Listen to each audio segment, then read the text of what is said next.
Assalamualaikum warahmatullahi wabarakatuh. Pangeran Diponegoro atau juga sering disebut dengan Diponegoro adalah putra sulung Hamengkubuwono III, seorang Raja Mataram di Yogyakarta dengan seorang selir bernama R.A. Mangkarawati. Pangeran Diponegoro bernama kecil Raden Mas Antawirya. Pangeran Diponegoro terkenal karena memimpin Perang Diponegoro atau Perang Jawa atau Perang Sabit tahun 1825 sampai 1830. Perang tersebut tercatat sebagai perang dengan korban paling besar dalam sejarah Indonesia yang pernah ada.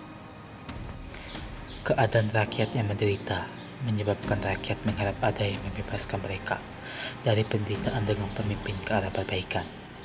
Rakyat melihat Pangeran Diponegoro sebagai pemimpin, sehingga mendengar beliau melawan Belanda, rakyat spontan bangkit serentak mengikuti pemimpinnya. Lebih-lebih lagi ajakan dari para ulama mendapat sambutan karena tekanannya hidup, sikap anti terhadap kekuasaan asing, serta terdorong oleh keyakinan agama. Ikatan tradisional dalam masyarakat untuk ketaatan pada atasan dan pemimpin agama menjadi faktor terpenuhnya sikap tersebut. Maka rakyat mengangkat Pangeran Diponegoro sebagai sultan dengan gelar Sultan Abdul Hamid Al-Chakra Amirul Mukminin Sayyidin Panatagama Khalifatul Rasulullah Tanah Jawa. Ketika Belanda mencoba membuat jalan melalui tanah milik Pangeran Diponegoro di Tegal Rejo tanpa meminta izin atau membicarakan dahulu, beliau semakin gerah. Sebelum jalan mulai dikerjakan, dipasang tonggak-tonggak oleh orang-orang suruhan Pangeran Diponegoro. Tonggak-tonggak tadi dicabuti. Tindakan ini membuat Belanda marah.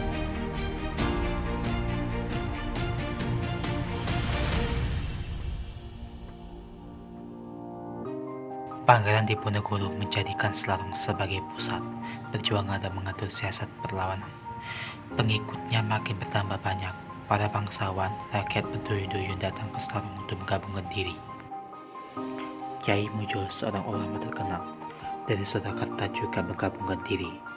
Demikian juga Sentot Alibasa Prawiro Dirjo ikut membantu perlawanan Diponegoro terhadap Belanda.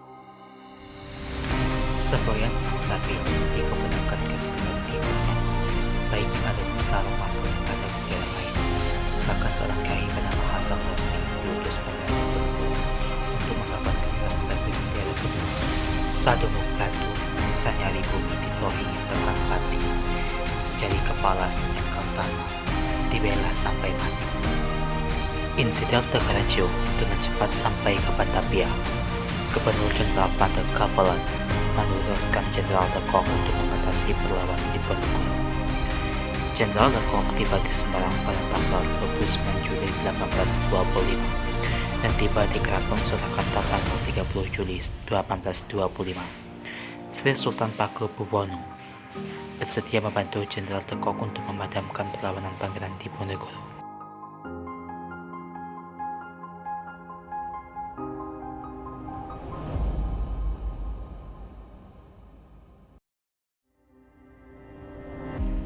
Mendengar kemenangan pasukan Pangeran Diponegoro di Logorok membuat rakyat makin bersemangat menentang Belanda.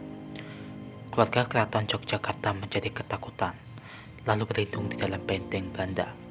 Banyak ulama keraton meninggalkan keraton dan ikut berjuang dengan pasukan Pangeran Diponegoro. Selama Pangeran Diponegoro bermarkas di Selarong, mendapat serangan dari pasukan Belanda sebanyak 3 kali.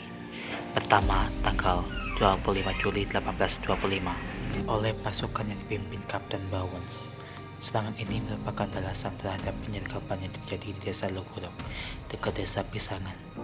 Serangan ini tidak membawa hasil karena Selarong dikosongkan. Pada akhir September, serangan besar-besaran dari pasukan Belanda ini yang dipimpin oleh Mayor Selewich dan Letnan Aschenberg sampai di Selarong. Ternyata Selarong telah dikosongkan. Setelah tahu kosong, maka tempat tersebut ditinggalkan oleh Belanda. Pada hari berikutnya, tanggal 3 Oktober 1825, Pangeran Diponegoro dan pasukannya muncul lagi di Selarong. Serangan ketiga, tanggal 4 Oktober, setelah pimpinan pasukan Belanda diberitahu kalau Pangeran Diponegoro kembali ke Selarong. Akan tetapi, serangan Belanda ini juga tidak berhasil, karena ketika Belanda menyerang ke Selarong, ternyata telah dikosongkan oleh Pangeran Diponegoro dan pasukannya yang telah membuka kembali ke Yogyakarta.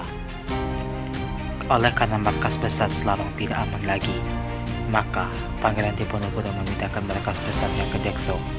Meskipun Pangeran Diponegoro masih menggunakan Selarong sebagai benteng pertahanan, pernah Selarong diserang dan diduduki oleh pasukan Mangkunegaran. Akan tetapi, tidak lama setelah pada tanggal 4 Agustus 1826, Selarong berhasil direbut kembali.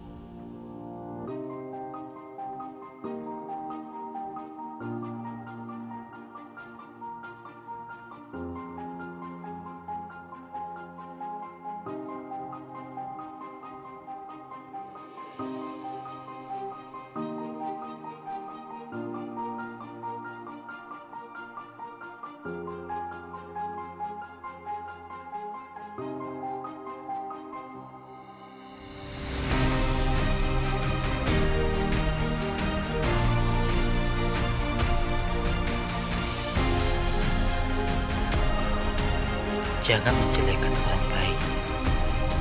Jangan membaikkan orang yang jahat.